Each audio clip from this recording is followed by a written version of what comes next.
जिनके नाम की संत बंद है वो हमारी गाड़ी के सामने से निकले। जेलर ने कहा ऐसा कुछ नहीं, वो तो जेल में बैठे हैं। का दोबारा से देखो वो लगता है छूट गए। तो जेलर ने जाके देखा तो गुरु महाराज जी बैरिंग में, जो जेल में बैरिंग होती कमरा होता है जिसमें लोग रुकते हैं कैदी, उसमें बैठे अपना भजन करते हैं।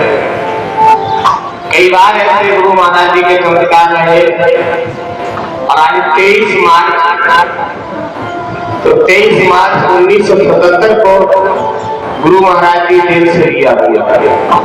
इसलिए हम लोग जितने भी गुरु महाराज जी के शिष्य जय गुरुदेव नाम से, वो सभी आज के दिन बड़ी हंसी खुशी से भंडारा करते हैं और सभी को प्रसाद वितरण कराते हैं और प्रसाद पाते हैं। 2:45 पर गुरु महाराज जी बाहर निकल के आए। अभी जो समय इस समय भी गुरु महाराज जी जेल में थे। 2:45 में रिहा किया गया।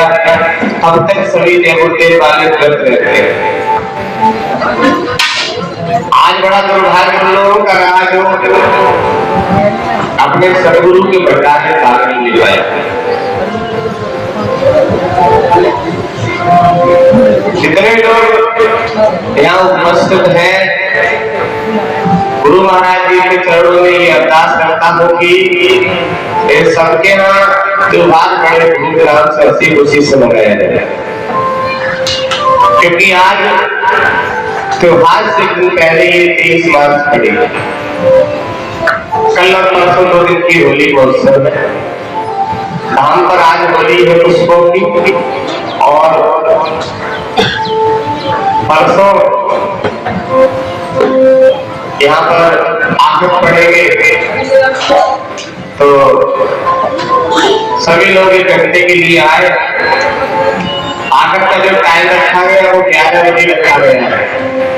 या तो आप अपने आखिर डाल के आए या फिर यहाँ डाल के तब वापस आए। और आखिर वाले दिन गुलाल की होली होती है।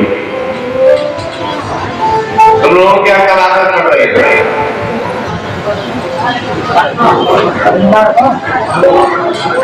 सोमवार, परसों क्या दिन है?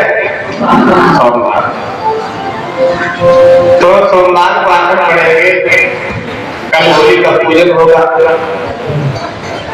और सोमवार को चलेंगे। आप जो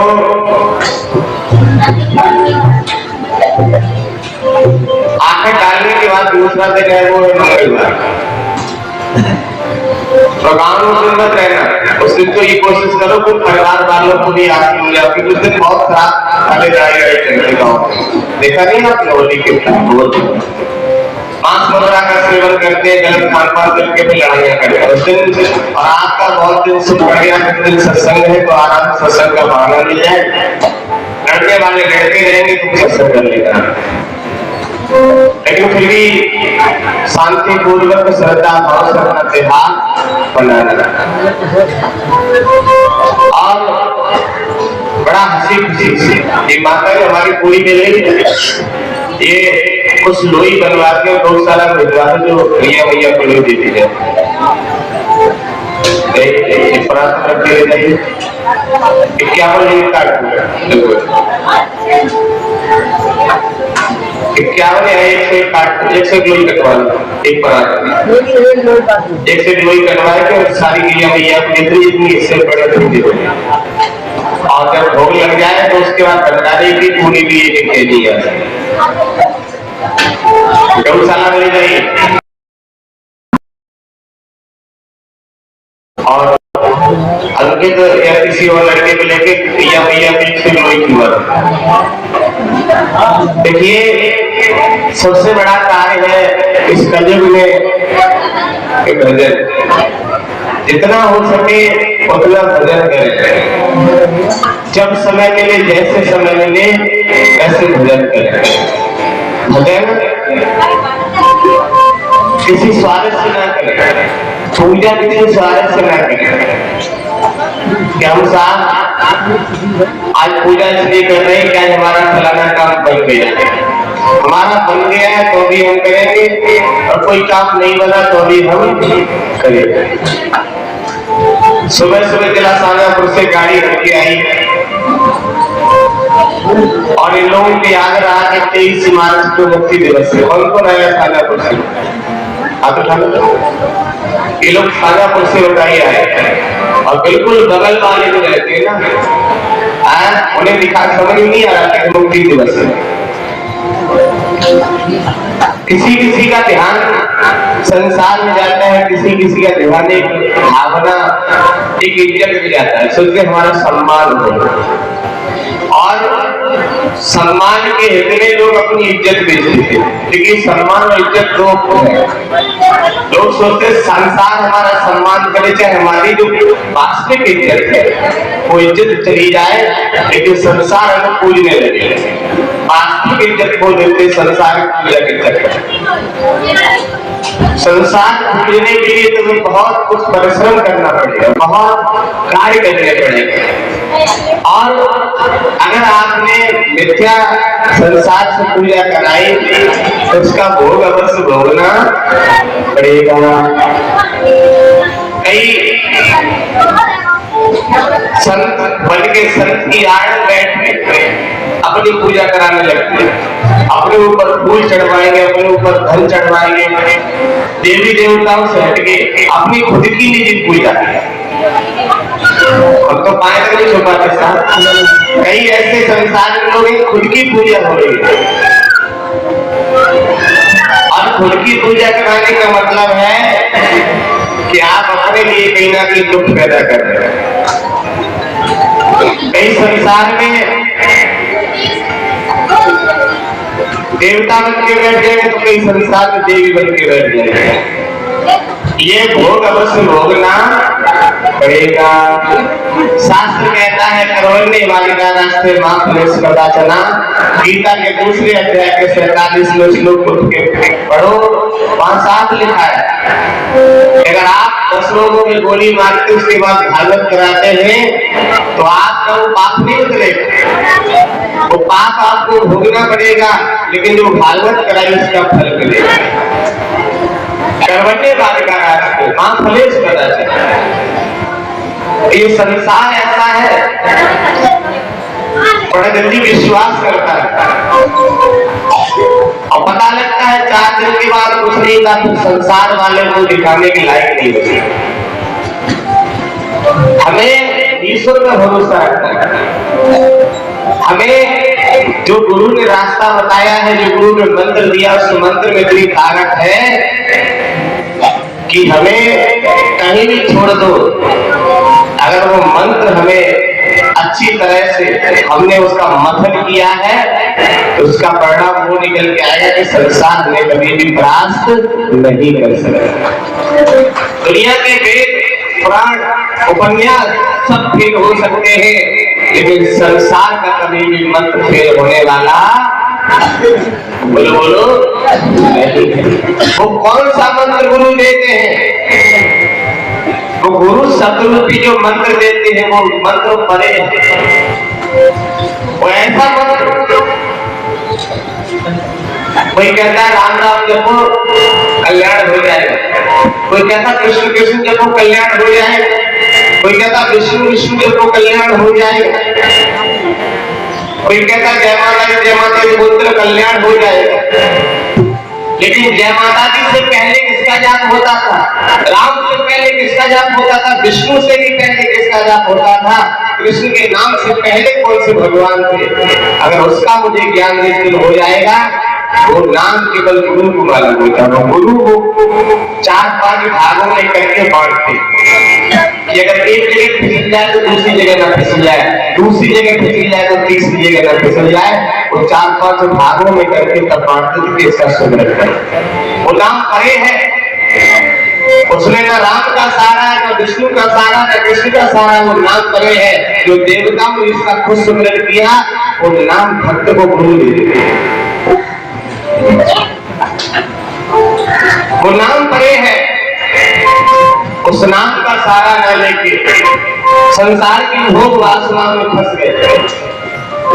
4 दिन पहले पता लगता था उस महिला को भूत आता था, वो भूत देवता बन गया। 4 दिन पहले पता लगता था पुरुष में भूत आता था, वो भूत देवी बन गया। ये संसार है, इस संसार की विडंबना में फंस जाओगे तो प्यारे उस सतरूप का दर्शन होने वाला नहीं है। उसका दर्शन करने के लिए हमें बहुत बड़ा कुछ सरस्वती संसार को मत दिखाओ कि हम भजन करते, संसारी बन करके लगे रहो। खेती का काम मिल जाए वो कर लो, गाड़ी चलाने को मिल जाए वो कर लो, संसारियों के सामने मत दिखाओ। लेकिन अपना अंतःकरण जो है ना, अंतःकरण में इतना मथन करो, इतना मथन करो कि नाम परे हो जाए, वो नाम परे हो जाए। हम दरबार लगाते तो देवी महिला कहती है फलानी देवी, उससे कौन सी देवी है? बड़ी देवी जी की कितनी बहन है, अब जब उससे अपने प्रश्न पूछते चुप हो जाती है। 4 दिन पहले भूत आता था, देवी बनने लगी हो।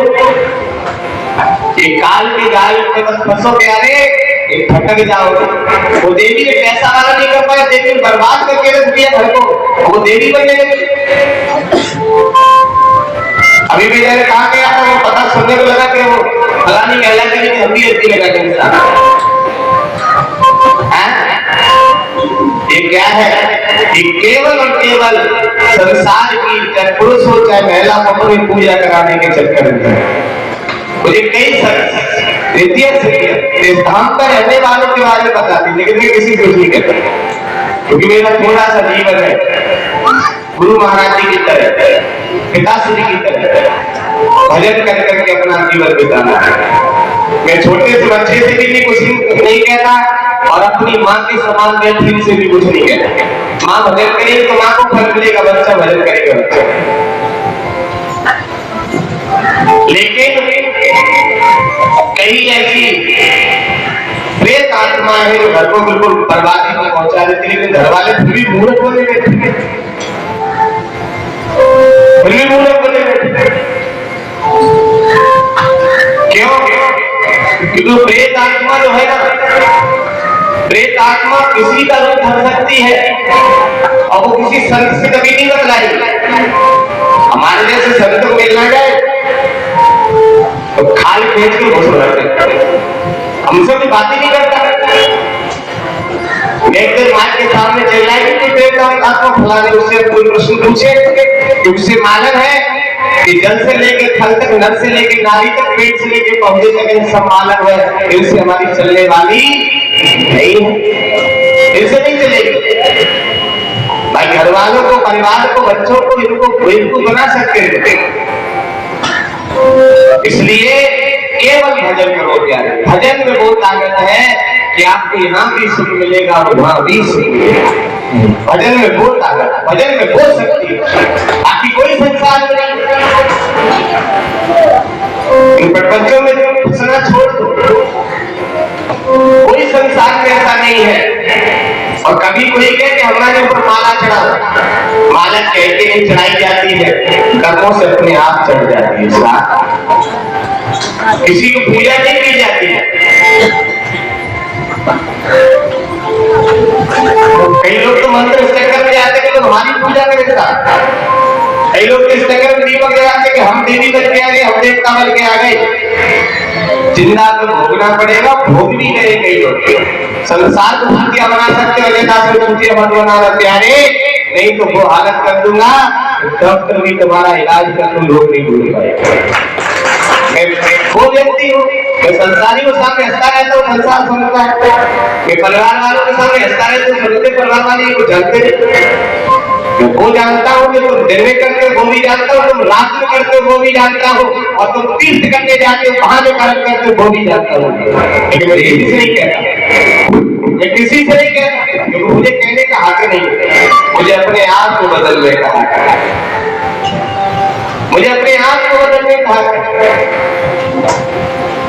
4 लोग सम्मान देने लगे तो लोगों के अहंकार हो गया, अपने आप को देवता बनाने लगे। भक्त याद करो कि जब तुम अजय दास महाराज से नहीं जुड़े तो उससे पहले तुम्हें कितना सम्मान मिला। जब तुम आश्रम से नहीं जुड़े तो तुम्हें पहले तुम्हें कितना सम्मान मिलता था, और उसी घाट पर परमात्मा फिर पहुंचाने का। अगर परमात्मा बनना चाहा तो ईश्वर कभी भी किसी का नहीं रखता। देवी की पूजा करो लेकिन देवी बनने की कोशिश मत करना। तुम परमात्मा की पूजा करना लेकिन भगवान विष्णु बनने की कोशिश मत करना। दर दर ठोकर खाओगे लेकिन रोटी तिनका के लिए प्लेट प्लेट के मर जाओगे। ये दिमाग से निकाल दे सर। कई लोग विश्वास करते सुनने में मिलता तो हमको बड़ा हंसी आती है साहब, और चुप रहे। वो सोचते महाराज जी कुछ कह रही है, महाराज जी चुप है तो इसका लाजा खाना उठाने की कोशिश मत करो, क्योंकि महाराज जी जो बोलते हैं तो बोलने वाली मंदिर में बैठी बहुत बोलती है। वो इतना बोलती है कि तुम्हारी सब नस फाटेगी, उतना बोलती है मंदिर में। उसी ने मुझे यहाँ बुलाया था धाम पर, और इस आश्रम में जो भी है वो सब उन्हीं की कृपा से हो रहा है। मंदिर बनाने की कोशिश करो लेकिन मंदिर बैठने की कोशिश ना करो। देवी का मंदिर बनवाने की कोशिश करो लेकिन देवी बनने की कोशिश ना करो। सबसे देवता मत बनो, देवता को पधारने की, देवता को बुलाने की। रामलला का मंदिर बनवा लेकिन रामलला खुद मत बनने की कोशिश करो कि हम साहब राम है, हम कृष्ण बन के आए हैं। गुरु गोविंद दो खड़े काके लालू पाए, बलिहारी गुरु तुझे गोविंद दिए।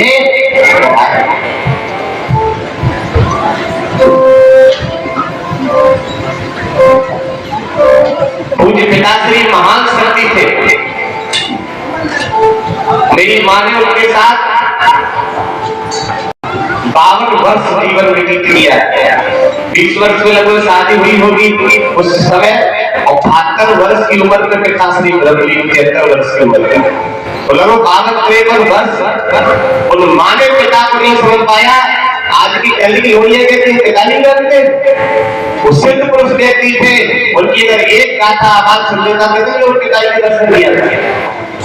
पिताजी कितने लोगों ने देखा, उनकी ललकार, उनकी आवाज तो आपने जानी होगी उनकी आवाज। जहां बोलते थे तो लहर की आवाज जाती थी, सादा तो बेटा हो तो बेटा बने रहो, बात करने की कोशिश मत करना, नहीं तो अजय दास तुम्हें बिल्कुल पकड़ने वाले नहीं। ये काम खोल के सुन लो। सभी जितने भी भूकल है, उस दिन एक लड़के ने गुजरात व्यक्ति को मार लगा, मुझे पता लगा वो लड़का दोबारा आश्रम में आएगा तो उसे मार लगा के लगा। भोपालगढ़ी का रहने वाला था, वो अपनी माई को रखता है, माई से कहता हूँ लाइव चल रही है सारी, और वो यहाँ से चला गया। और मुझे पता लगा बाद में किसी गुजरात व्यक्ति को कमरे में बंद करके मारा। दोबारा आश्रम में ऐसे लोगों की जरूरत नहीं है, चप्पल चटकाने की जरूरत नहीं है। अधिकार केवल गुरु जी को आश्रम का है। जब तक गुरु जी है तब तक कोई प्रजा का पैर न मारे। इसका मतलब मत रहना कि मैं आश्रम में कुछ करता हूँ, आश्रम में रहता हूँ। केवल मुझे अधिकार है। अभी मैंने अधिकार किसी को बेच नहीं दिया है, केवल मुझे अधिकार। मैं डांटू फटका दूं, और मैं सबसे कहता हूँ आज के बाद मेरे बिना आदेश करे तुमसे कोई तू करके बोले, तुम भी तू करके बोलो। मैं सबसे कहता हूँ बैठने वालों, तुम्हें अगर कोई गलत बोले तुम ही उसको जवाब दो। गुरु जी ने बुलाया है, भाई नौकर नहीं गई, आश्रम बहुत बने हृदय की साथ रहने वाले का तुमसे बदतमीज बात करे तो सेवा रहती है। किसी भी माँ से गेट पे खड़े हो, गेट की ड्यूटी दो, अंदर भाषा को समझा, उसी भाषा में प्रयोग करो। किसी को क्यों ऐसा कर रहे हो? तुम्हें नहीं इज्जत मिल जाएगी, 4 लोग समझने लगे भैया के मिलवा तुम सोच रहे हमारे लोग हाथ जोड़े ठाड़े, तुम्हारे हाथ जोड़े नहीं ठाड़े हैं, तुमसे प्रार्थना करने में गुरु जी से तुम्हें अहंकार हो गया। तुम्हारे किसी को हाथ बात हो, तुम्हारे बाप को कोई मारे तुम्हें कितना बुरा लगेगा बताओ? कितना बुरा लगेगा? कोई बड़ा बुरा व्यक्ति था, दिमाग में थोड़ी गर्मी थी, कमरे बंद करके मारा, मुझे बाद में पता लगा। तुमने कमरे बंद करके मारा, मुझे पता लग गया, मैं तुम्हें खुलाऊंगा, ये सभी सुने। मैंने अपने बच्चों की तरह सत्संग वालों को प्यार किया है, और बच्चों की तरह प्यार नहीं करता तो आप त्योहार के दिन भी लोग नहीं करते। ये बच्चों की तरह प्यार है। मैंने किसी को प्रेम दिया? आज तक मैंने किसी माँ को गाली नहीं दी है। 6-6 साल पुरानी माता बैठी होगी, 8-8 साल पुरानी, कभी भी किसी भाई को किसी गलती के लिए डांटा तो बाद में मुझसे गले भी लगाया, हृदय से भी लगाया। एक बार मैं बैठे हुए हमारे मानपाल जी संबलपुर के, इनके बेटा या रहता रोज नाम का, मैंने उसको बहुत मारा। उसने शिकायत कर दी तो बाप का उधर मेरे पास फोन आया, मुझे और मारो। उनको पता लगा मुझे मारा क्यों, मारा गलती पर। वो गलती पता लगी, अपना घर के रहने काट के रहे। ऐसे माँ बाप को भी प्रणाम करता हूँ कि जिन्होंने गलती पर आज और मारो, गलती की किसी भी नहीं बात करते, लेकिन गलती नहीं करेगा तो यहाँ बख्शा नहीं जाएगा, क्योंकि आप सुधार देंगे। इसलिए सभी कान खोले के सुने कि सत्संग कर रहे तो सत्संग कर हो, उससे ऊपर बढ़ने की कोशिश कर रहे। एक दूसरे से फोन पर बातें कर रहे,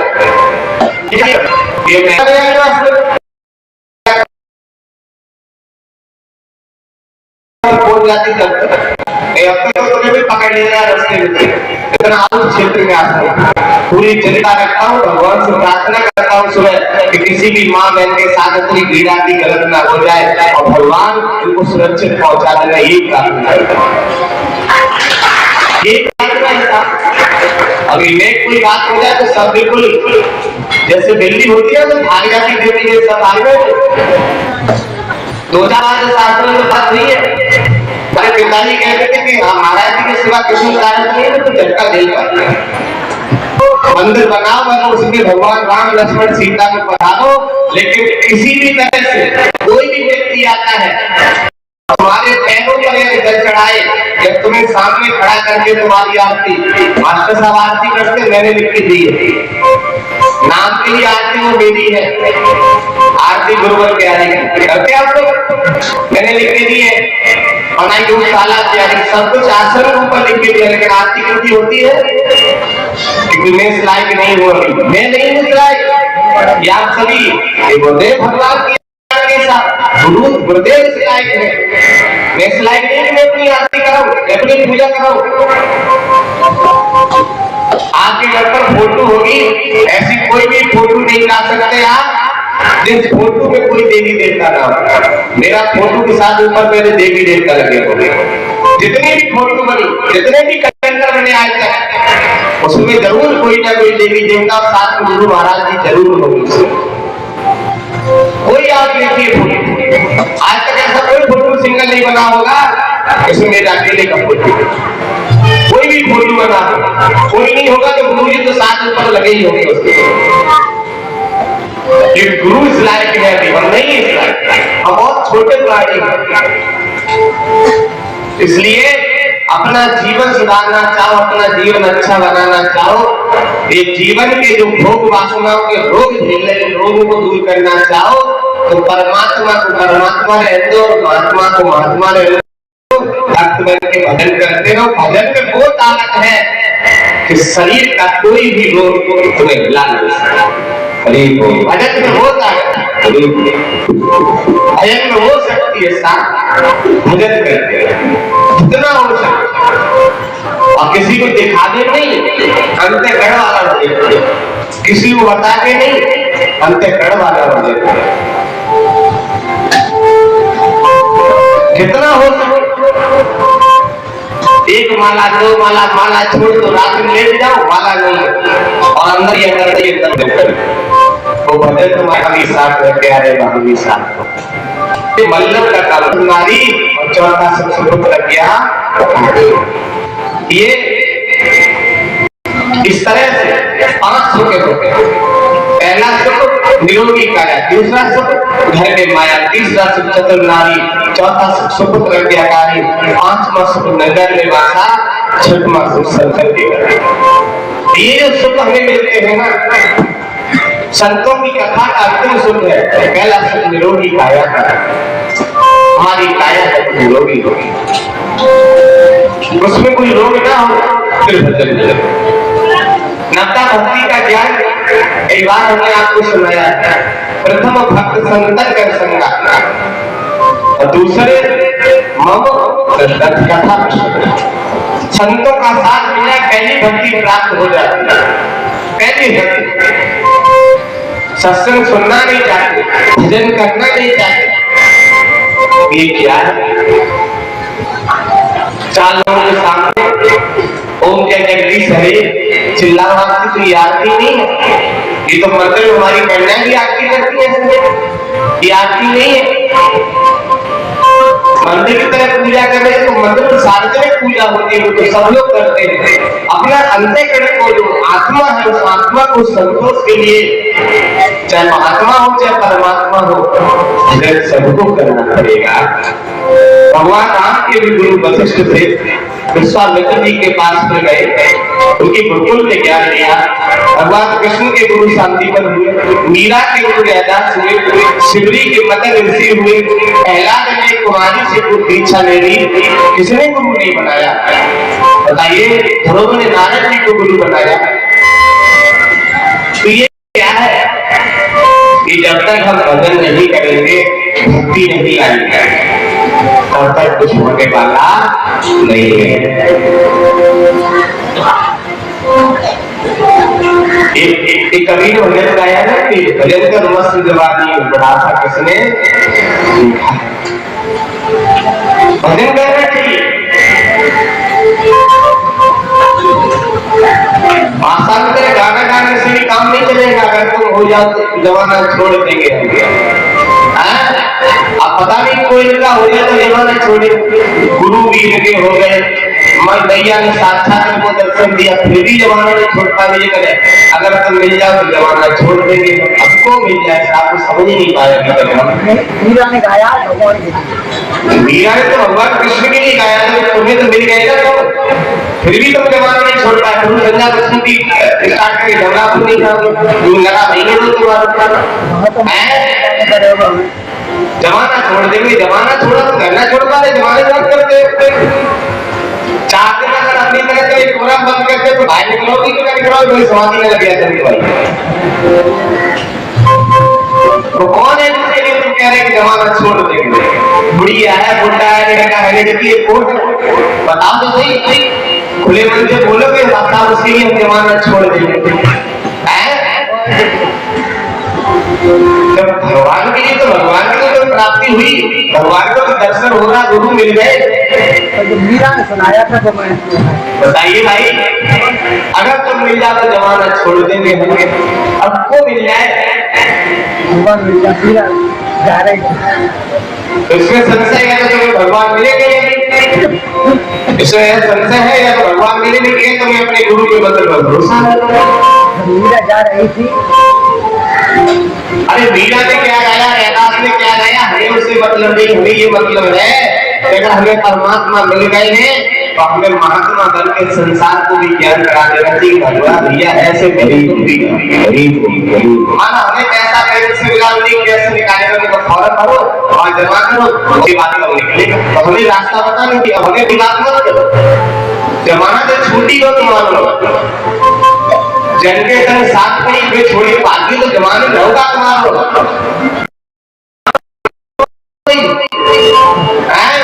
अभी भी जमाना पकड़े घूम रहे हो, सब छूट गया। कल ही हमारे साथ इतने टाइम उत्तराखंड में थे, इतने टाइम कल हमारे साथ इतने टाइम उत्तराखंड में थे हम लोग, और आज उत्तराखंड सरकार उत्तर प्रदेश में सत्संग दे रहे थे। जमाना छूट गया, तुम्हारा क्या होगा बताओ? कल पहाड़ों में चल रहे बोलो, और जमाना में छूटा फिर क्या कर बताओ भैया? जमाना छूट गया। ये जमाना छूटा न होता तो भगवान से मिलन न होता। देख लिया दुनिया का सारा नजारा, न हम किसी के न कोई, अपना काम करने आयो तुम भी, हमारे से मतलब तुम भी। कोई बाप बन के आया तो बाप का फर्ज निभा दो, कोई माँ बन के आई तो माँ का फर्ज निभा दो, कोई बेटी बन के आए तो बेटी का फर्ज निभा दो, कोई गुरु बन के आए तो गुरु का फर्ज निभा दो। जाना सबको है, जाना सबको है, तो अपना अपना अपना कर्म कर लो। हम माँ है तो माँ अपना पूरा फर्ज निभाएगी, जितना हो सके उतना फर्ज निभाओ।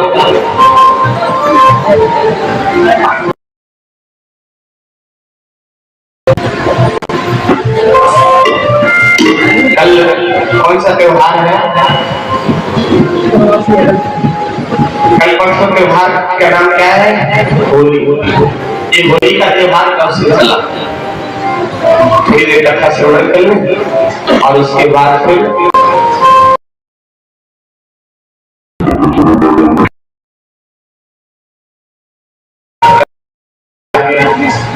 इस समय हमारे गुरु महाराज जी निकल के बाहर आए थे, बड़ा थाली बजा दी, बोली सूर्यदेव एक समय हो गए कि गुरु महाराज जी बाहर आए, लाखों प्रेमियों ने, करोड़ों प्रेमियों ने त्योहार मनाया। और ये त्योहार जब तक देखो पिताश्री मनाया करते थे, हम मना रहे थे। हमारे ना होने के बाद आप लोग भी मनाओगे, आप लोगों के ना होने के बाद आगे जो पीढ़ी आएगी वो मनाएगी, वो पीढ़ी ना होने के बाद पीढ़ी दर पीढ़ी जो भी रहेगा वो मनाता रहेगा।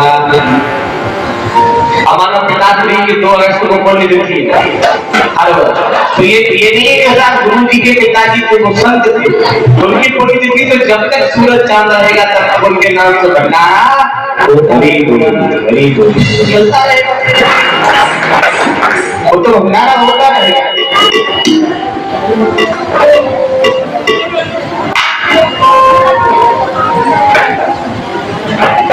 भगवान विष्णु के 2 पारदर्शक थे, 2 पहले दास, जिनका नाम था जय और विजय। तो दोनों पहले डाली का खड़े हुए थे। उधर से कुछ ऋषि निकल के जा रहे थे। ऋषियों ने कहा कि हमें भगवान से मिलना है। ये जो गेट पे रहते सिक्योरिटी ड्यूटी निभाते हैं, ध्यान से सुनिए, कथा इन पर भी फॉलो करती है, कभी किसी से गलत मत बोलो, असरात भी मिल सकता है। ये कथा उन पर फॉलो करती है। जय और विजय से संतों ने कहा हमें भगवान विष्णु से मिलवा दो अंदर। उन्होंने कहा तो नहीं मिल सकते। उन्होंने कहा मिलवा दो, हमें दर्शन करना है। तो जय और विजय ने उनसे अपशब्द बोल दिए। अभी मैंने कहा था कभी किसी से गलत मत बोलो, अगर नहीं मिलना है तो ये कह दो अभी थोड़ा टाइम लगेगा, वो भी हाथ जोड़ के। मंडली के अनुसार सिक्योरिटी वाले हम कहने जा रहे हैं धक्का मारेंगे, नहीं बिल्कुल धक्का नहीं मारना है, बिल्कुल किसी प्रेम से करो। अभी पूछते हैं महाराज जी से, अगर मिलेंगे तो मिल लेंगे, नहीं मिलेंगे तो आज मिल लेंगे। तो ये बात जय और विजय ने क्या किया,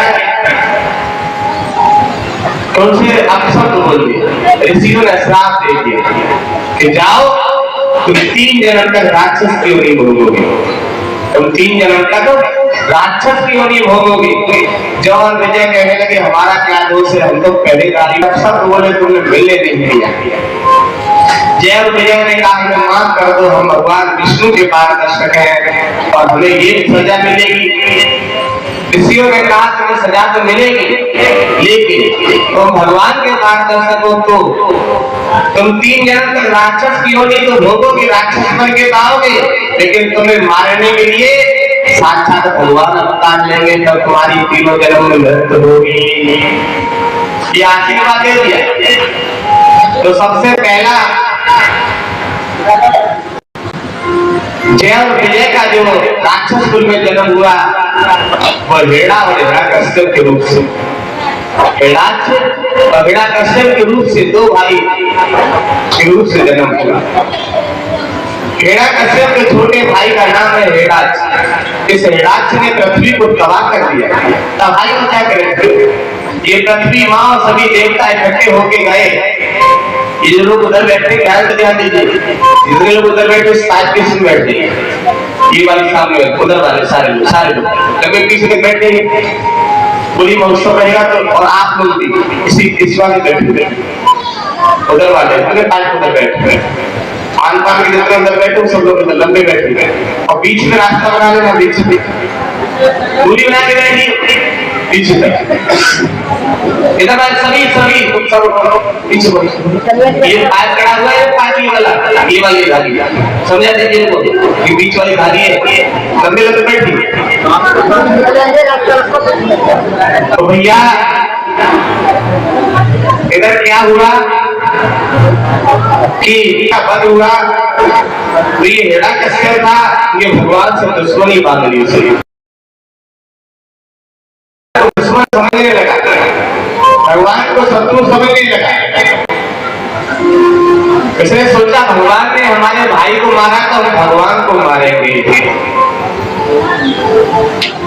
हिरण्यकश्यप का जो विवाह हुआ उस लड़की का नाम है कयाधु। कयाधु नाम की कन्या के साथ विवाह होके आया, और जब विवाह होके आया तो उसने सोचा भगवान विष्णु को इस तरह नहीं मार सकते, उन्हें मारने के लिए हमें तपस्या करनी पड़ेगी। और ये तपस्या करने के लिए ब्रह्मा जी की तपस्या करने के लिए घर से निकला। ये बात देवताओं को मालूम पड़ी कि हिरण्यकश्यप तपस्या करने के लिए जा रहा है, तो देवताओं ने सुना कि अगर ये तपस्या करने चला गया और तपस्या पूर्ण हो गई तो ये निश्चित रूप से हम लोगों को तबाह कर देगा। इसलिए आज इसे ना जाने तो इसकी पत्नी जो है वो गर्भवती है, उसके गर्भ धारण हो चुका है, और इसके मुख से कुछ ऐसा नाम निकलवा दो उस गर्भ में भगवान का भक्त प्रकट हो जाए, भगवान का भक्त हो जाए। तो सभी देवताओं ने बृहस्पति देव को बुलाया और बृहस्पति देव से कहा कि तुम एक काम करो, कि क्या, कि तुम जाओ और भगवान का कोई ऐसा नाम लेना जिससे हिरण्यकश्यप को दुश्मनी हो जाए, जिससे हिरण्यकश्यप तपस्या करने के लिए ना जाए। बृहस्पति देव ने तोते का रूप धारण किया, एक वृक्ष की डाली पर बैठ गए, जिधर से वो हिरण्यकश्यप निकल के जा रहा था उसी डाली पर बैठ गए, और बृहस्पति देव तोते के रूप में बोलने लगे, रघुपति राघव राजा पति पावन सीताराम, रघुपति राघव राजा पति पावन सीताराम, रघुपति राघव राजा पति पावन सीताराम, रघुपति राघव राजा पति पावन सीताराम, रघुपति राघव राजा पति पावन सीताराम।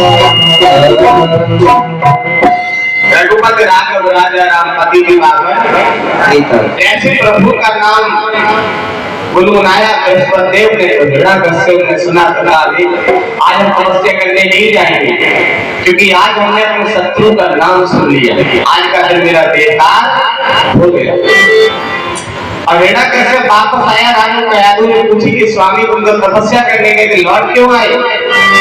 हिरण्यकश्यप कहने लगा कि मैं तपस्या करने जाना था, लेकिन जिस रास्ते से मैं निकल के जा रहा था उसी रास्ते पर एक तोता हमारे शत्रु का नाम ले रहा था। क्या नाम ले रहा था? कि वो राम राम कह रहा था, हरि हरि कह रहा है। जैसे रानी कयाधु ने सुना, रानी कयाधु ने सोचा कि अगर हमारे पति इस नाम एक से एक बार अपने मुख से कह देंगे तो हमारे अंदर जो गर्व है वो भगवान का परम भक्त हो जाए। देखिए माता सभी सुने, जब माँ को गर्भ धारण हो जाए उस समय माँ को कोई भगवान का नाम स्मरण करना चाहिए, तो भक्त पहला जैसा बच्चा जरूर है। माँ को डेली 5 बार कोई भगवान का नाम स्मरण करना चाहिए, कोई भगवान का स्मरण करना चाहिए, कोई भगवान का कथा प्रसंग सुनना चाहिए, जैसी माँ के गर्भ धारण होता है। ने सोचा कि समय अभी नहीं, जब ये भोजन खाएंगे, जब माँ जैसा प्यार देंगे इनको, तब कमल पाएगा। भोजन माता सहने सुरमा काफी सुनती थी। भोजन करते समय माँ जैसा प्यार कोई नहीं दे सकता, जितना प्यार से माँ भोजन कराएगी, इतना प्यार से दुनिया में कराने वाला भोजन जैसे ही शाम हुई, भोजन का समय आया तो रानी कयाधु ने भोजन पर सब माँ जैसा प्यार दिया अपने पति को, और साथ में पंखा हाथ में डुलाने लगी और भोजन कराने लगी। जब हिरण्यकश्यप को भोजन में वो प्रेम दिखा मां जैसा, धीरे से रानी कहने गई, स्वामी वो तोता क्या कह रहा था कि राम राम कह रहा था। क्या कह रहा था कि राम राम कह रहा। पंखा डुलाती जा रही है, नाम बार बार निकल रही। क्या कह रहा था, दोबारा से कह रही बात, क्या कह राम राम। फिर कैसे कह रहा था कि राम राम कह रहा था। फिर उसने कितनी आवाज में कहा कि राम राम राम। इस तरह धीरे धीरे धीरे धीरे रानी कयाधु ने हिरण्यकश्यप के मुखार से 101 बार वो हरि का नाम निकलवा लिया। हिरण्यकश्यप फिर से तपस्या करने के लिए चले जाते हैं, और जब तपस्या करने के लिए चले गए, और जब तपस्या ये करते रहे तो भगवान के आदेश का अनुसार ब्रह्मा जी प्रकट हुए। और जब ब्रह्मा जी प्रकट हुए,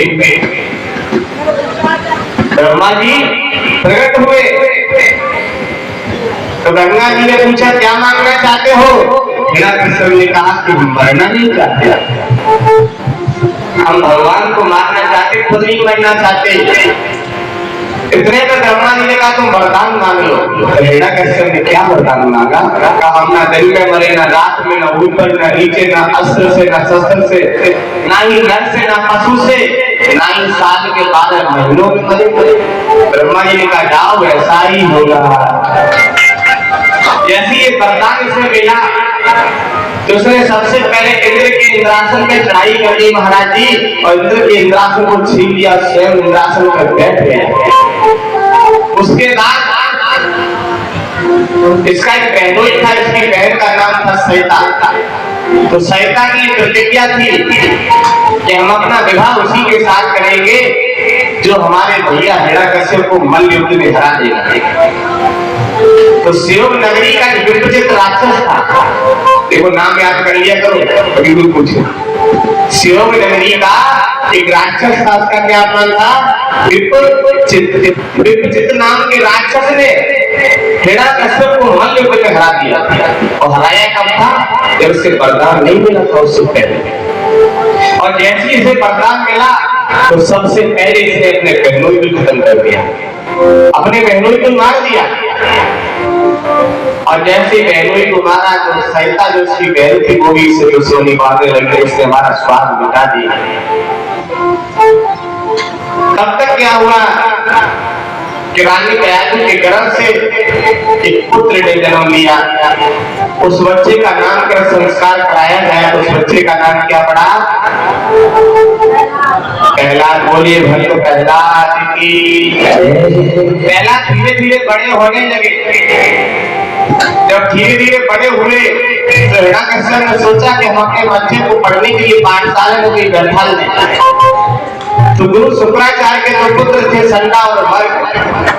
संडा मर्ग के विद्यालय में प्रहलाद को पढ़ने के लिए बैठा दिया, लेकिन कहा कि तुम हमारे बच्चे को हर को बात सिखाओगे, राजनीति से जुड़ी हुई सिखाओगे, धर्म के प्रति किसी में नहीं ले जाओगे, राजनीति सिखाओगे और इसमें संसार की बातें बताओगे, लेकिन धर्म की कोई बात नहीं बताओगे। और किसी भी तरह से हमारे इस बच्चे को हमारे शत्रु विष्णु का नाम न बता देना, भगवान के बारे में कोई जानकारी नहीं करा देनी।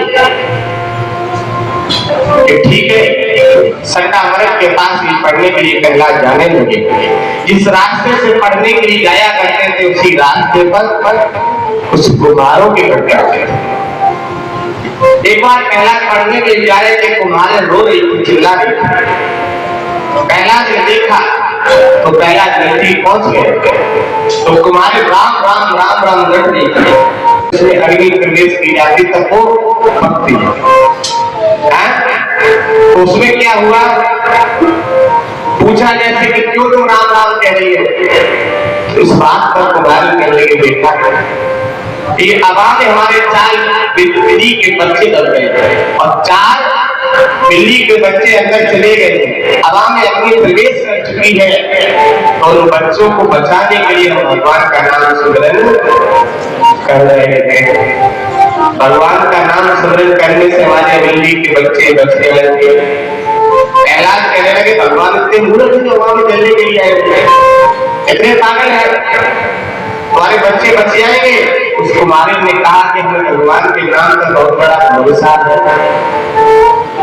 पहला दिन का अगर बच्चे नहीं बचे तो कल प्रातः काल हम तलवार से तुम्हारा सर काट देंगे, और बच गए तो कल से हम भगवान के नाम का भरोसा कर लेंगे। रात भर वो तुम्हारे उन्हीं बच्चों के पास, आवाज के पास प्रभु का नाम लेती रहे। अगर ये दिल्ली के बच्चे कल जीवित नहीं निकले तो आज के बाद तुम्हारी पूजा करने वाला संसार में कोई नहीं है। प्रातः काल हुआ, प्रहलाद उठी, तलवार हाथ में ली, उसी कुमारी के दरवाजे पे पहुंचे, दरवाजा खटखटाया, कुमारी ने गेट खोला तो देखा कुमारी के यहाँ से सूर्य एक रोज होते भगवान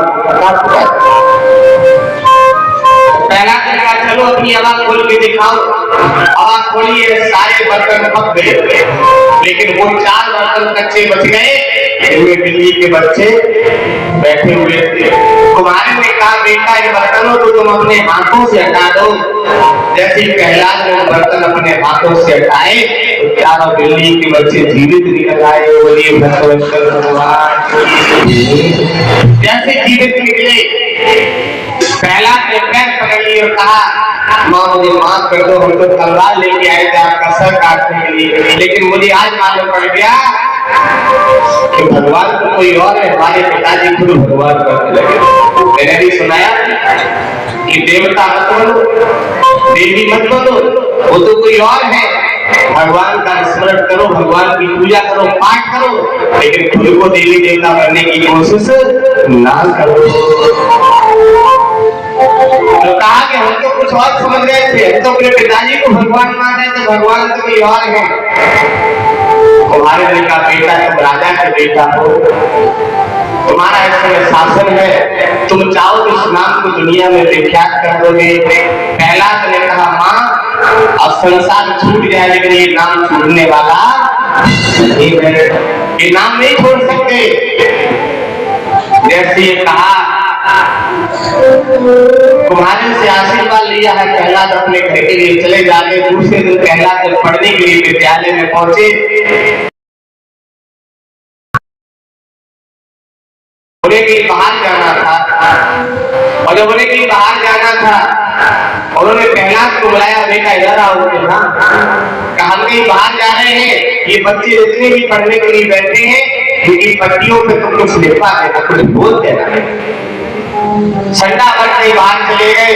प्रहलाद के सारे बच्चों की पट्टियों पर रघुपति राजा पति के पावन सीताराम, रघुपति राजा पति रघुपति राजा पति के पावन सीताराम, रघुपति राजा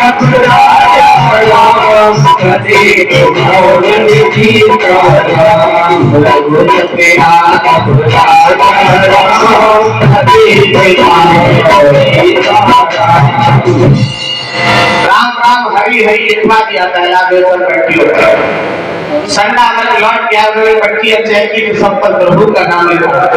प्रहलाद को बुलाया, इधर आओ। का बेटा ये नाम तुझे किसने बताया? ये तुम्हारा सबसे बड़ा दुश्मन है, बैरी है, इसको आशीर्वाद नहीं देना। प्रहलाद कहने लगे, गुरु जी हम पाठशाला छोड़ सकते हैं, आपको छोड़ सकते, लेकिन ये नाम छोड़ने वाले नहीं है। ये बात सुनी संडा अगर तो प्रहलाद ने हाथ पकड़ा और प्रहलाद के पिता हिरण्यकश्यप के सामने ले जाके खड़ा कर दिया और कहा, तुम्हारे बेटे ने वो नाम लेना शुरू कर दिया जिसके लिए तुमने मना किया। हमने बहुत समझाया, नहीं माना, आप ही समझा दे। ये बात सुनी तो हिरण्यकश्यप कहने लगे, बेटा तुम ये नाम ना लो क्योंकि उसने तुम्हारे चाचा को मारा, ये हमारा दुश्मन है। प्रहलाद कहने लगे, पिताजी हम तुम्हें छोड़ सकते लेकिन ये नाम नहीं छोड़ सकते।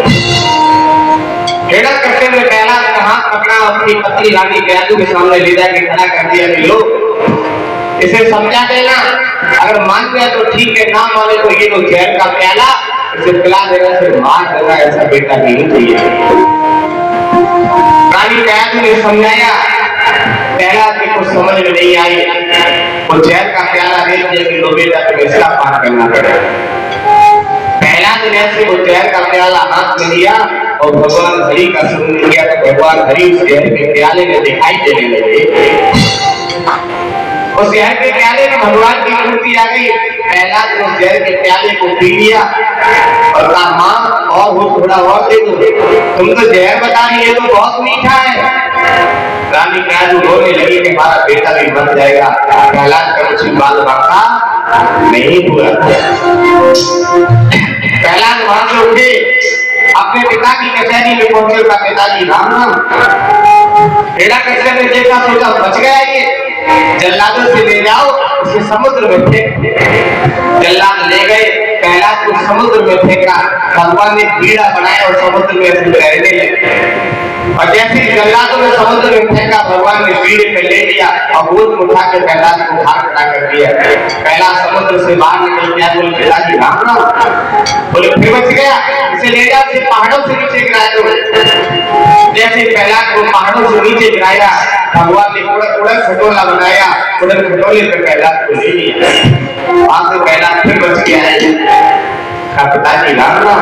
फिर बच गया ये, इसे ले जाओ, इसे कुएं में फेंक दो। जल्लादों ने लिया, कुएं में फेंका।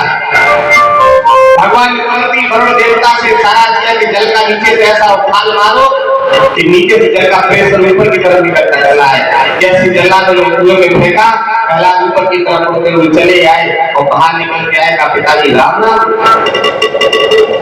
ये फिर बच गया। जैसे ऐसे नहीं मरेगा। पहला कहां पकड़ा हिरण्यकश्यप ने और खड़ंजे के सड़क पे घसीट के ले जा रहे थे मारने के लिए। तब तक सामने से की बहन सैता चली आ रही हिरण्यकश्यप। उसने पूछा भैया कहां ले जा रहे थे? इसे मारने के लिए। सैता ने सोचा हो सकता भैया छोड़ भी दे।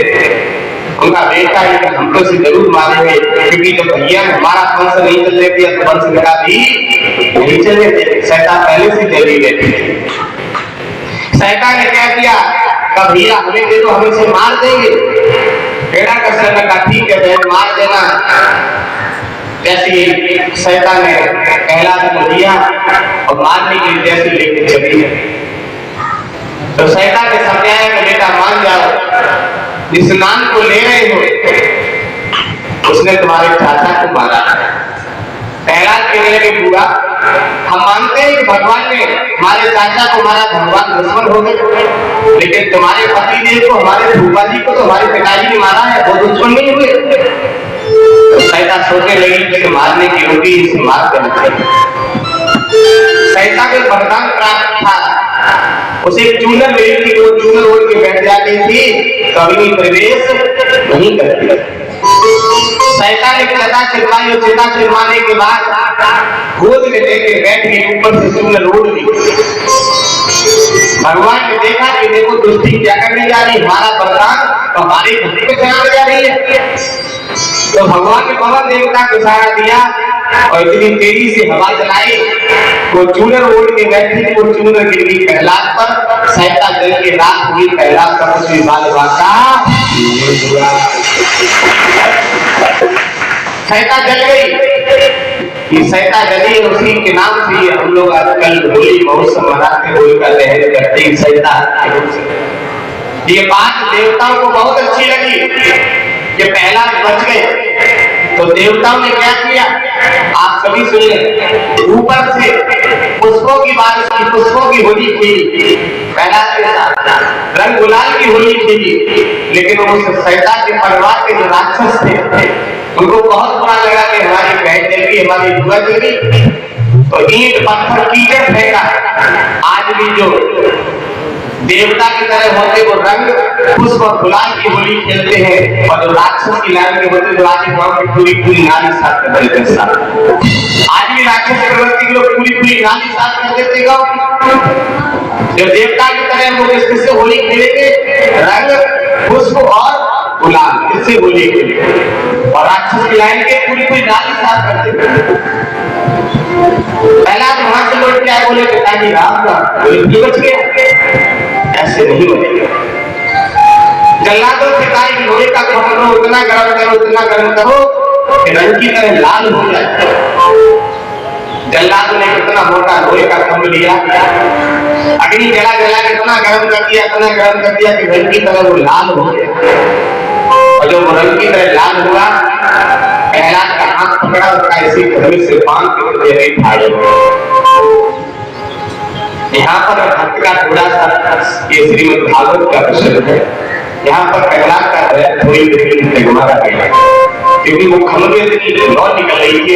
प्रहलाद की उम्र बहुत कम थी, लेकिन भगवान जाको राके साइया मार सके ना कोई, और बाला मार कर सके चाहे जग मेरी हरी बोल।